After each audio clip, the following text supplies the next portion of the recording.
Pemirsa, pemerintah melalui beberapa bank BUMN menyalurkan kredit usaha rakyat tanpa membebani jaminan meski plafon pinjaman di atas 20 juta rupiah. Kebijakan ini nilainya tidak logis dan justru menimbulkan risiko NPL yang sangat tinggi.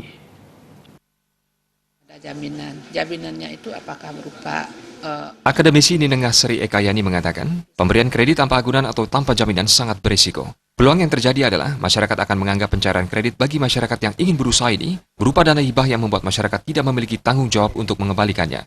Wakil Dekan 1 Fakultas Ekonomi Universitas Warmadewa ini menambahkan, perbankan wajib menjalankan roda perekonomian secara normal dan sesuai dengan aturan yang ada, sehingga di pihak perbankan dan nasabah akan menjalankan tanggung jawab yang seharusnya.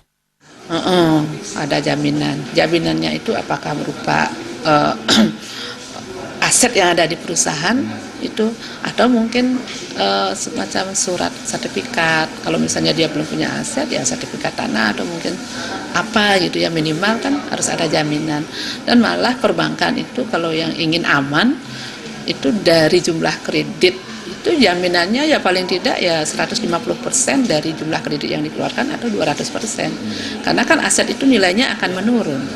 Ya, kecuali tanah kemungkinan dia meningkat gitu. Sri Ekayani menambahkan program pemerintah yang memberikan keringanan kredit kepada usaha kecil dan menengah sudah sangat baik.